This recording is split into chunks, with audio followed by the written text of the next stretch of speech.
We are on historic Route 66. This is the Devil's Elbow Bridge on the Big Piney River. This is called Devil's Elbow as there is a spot in the river that actually bends. It's quite a bend, and it looks like an elbow.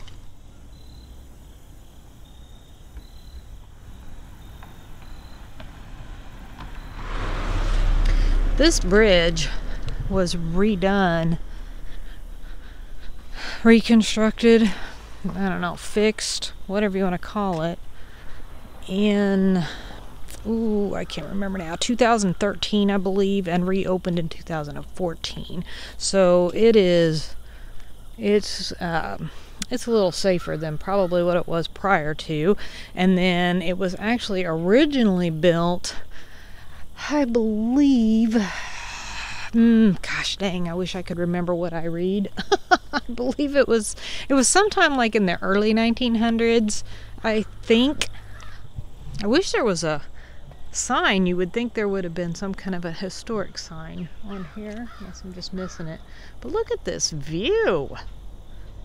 Isn't that lovely? I was hoping for a little bit more fall colors, but it's fine. Yeah, that looks pretty deep. It's moving a little too. I'm sure they do like float trips and stuff on this river, probably canoeing and kayaking and rafting and stuff.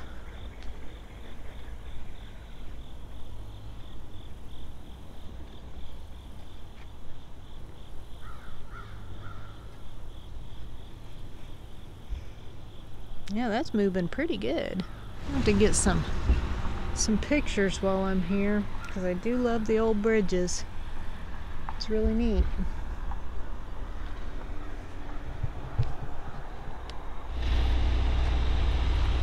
That is a cool old fire truck there. Oh, Missouri State Department of Correction, Moberly. That came out of North Missouri. The Mother Road. There's a sign. I was looking for one. Established in 1870, named after a bad bend in the Big Piney River. Made famous by the historic Route 66. I don't know if there's anything to see from here. The bridge is actually just right on up around the corner here. Oh! There's a railroad bridge or something down there, isn't there? I don't know if I can get a better view of it or not. Roll up here and see. Maybe on down here might have a little bit of a clearing. Unfortunately, Nurple sits so low, we couldn't see over this little retaining wall. So we didn't know what we were missing until we saw the sign. Well, that's a little bit better.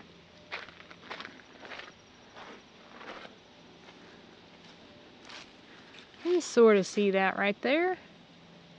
Would have been cool if there'd have been a train going over it right now.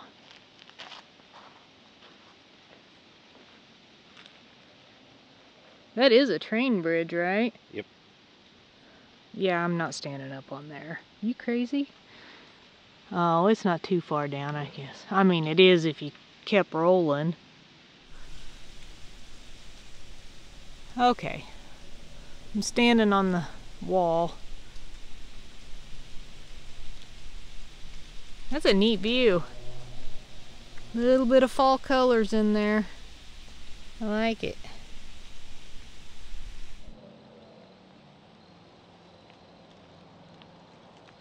We are at the Pulaski County Poor Farm Cemetery.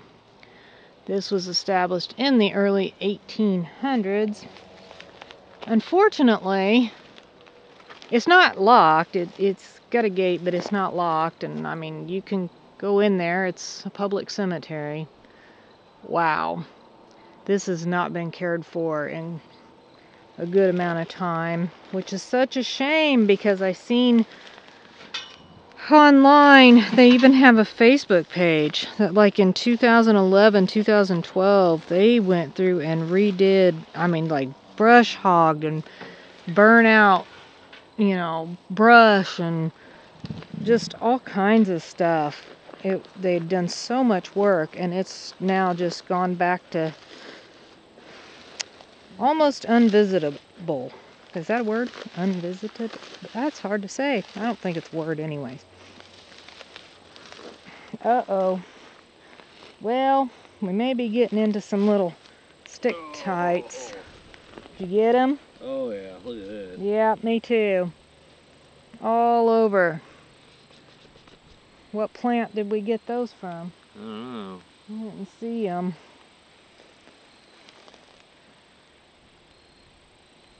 Well, if we could get through this taller stuff, it's lower. Over there. Over there. Yeah.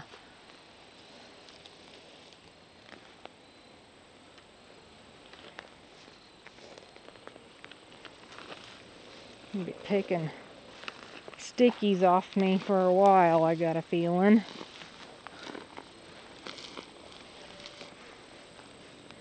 So, the Pulaski County, I'm going to assume Historical Society had started doing a lot of research on this place to find out some information, and they found a couple of different people who were superintendents of the poor farm. If they were still trying to find more information. Yeah, this isn't nearly as bad back here. There's something we don't know. So there used to be the building, the house that was actually the farmhouse, which housed poor people, unwanted people. So like families with handicap members, they'd send their handicap family members to the poor farm, and they would work basically until they died, and then they'd be buried here. And then also just poor of the community who could not afford to be buried in a cemetery would be also laid to rest here. This is a county cemetery. I don't remember what year it was. I want to say 2000. I want to say in the mid 2010s. Some university students, I guess, took it upon themselves to try and find the plots. Now, most of these, or many of these, as my understanding, had tombstones, but they had tombstones that laid flat and they sunk into the ground.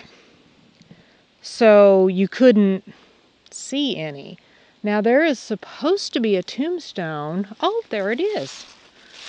I say there's supposed to be one that is still, it was a standing tombstone, so it's still here.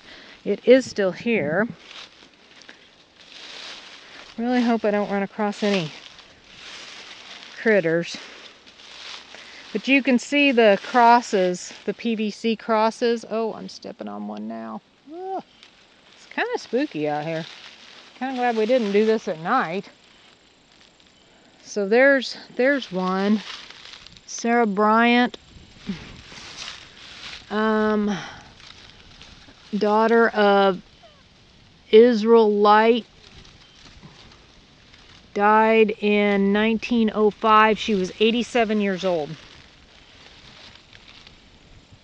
But there are a lot of crosses out here. There was, I mean, look, they go way back over there. You can see that fence. I'm not for sure where the house was supposed to be. There was a picture of it from, I believe, 2012 that showed it was, I mean, obviously abandoned, had been vandalized a little bit, but it was still standing. And then I seen another one that I don't know when it was taken, and the house was like covered in vines. I don't know if it's even still standing, but I believe that it's on private property anyways, so we probably wouldn't really be able to see that. But these crosses, look, they even go way back over there. There are so many people buried here.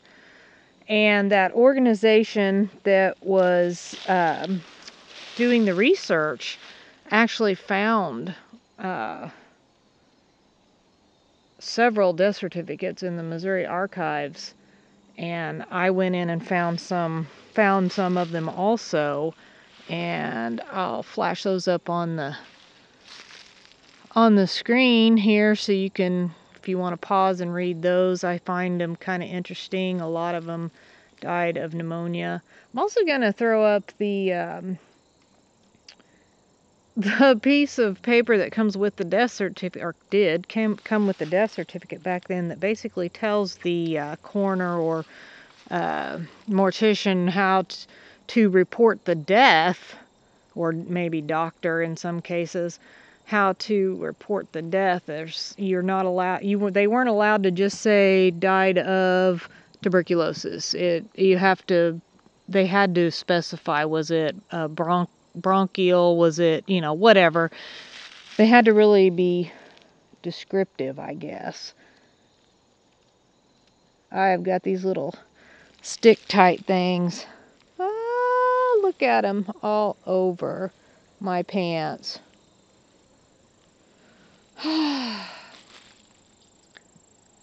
So we were hoping. This is not how I planned this to be. I expected this to be much cleaner and easier to see. It's just really kind of super sad, I think, that people would have been so poor or handicapped that they would just be, I don't know, kind of just, disregarded, just almost disrespected. It's like, here, we're just going to throw you over here in this vacant lot and put you 6 feet under, and you are good to go, and now we'll forget all about you. I don't know what I don't have any idea what the the final burial would have been, but I know there was one of those death certificates, I think, was 1948, 49, something like that. And I don't think they closed the poor farm until the 50s? I was going to say 70s. Oh, wow. I'm way off. I don't remember now. Still, I don't know. This one feels a little spooky, and maybe it's because of all the the weeds, the disheveled look. Maybe it's that. It's down a gravel road. There's nothing around.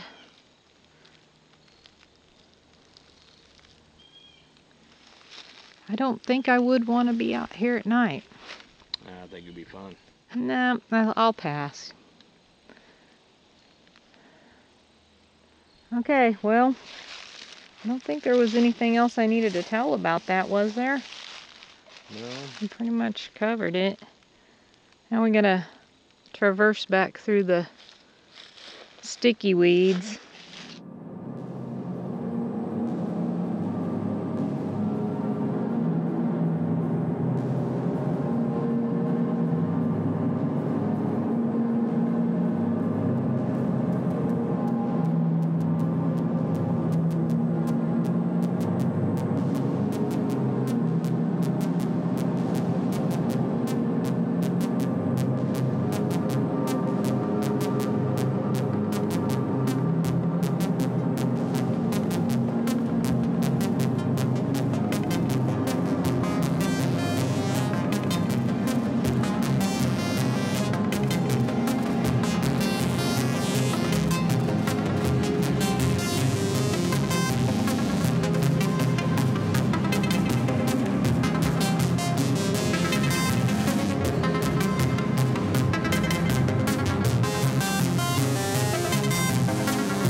Well, I hope you enjoyed that little tour of the Pulaski County Poor Farm Cemetery. Sorry we couldn't show you the building, if it even still stands. I mean, that pile over there, that may be part of it. I have no idea. Or maybe it used to be across the road. I really don't know. I'm not sure where it was supposed to be. Just thought it would be an interesting stop. It's right outside of Waynesville. St. Robert. Waynesville / St. Robert. They've kind of grown together. They're almost the same Close place to Fort now. Leonard. Yeah, right around Fort Leonard Wood. So not far off of I-44. So if you want to, and you can GPS right to it. So if you want to make your stop here and go through the weeds, then now you can. You know where it's at.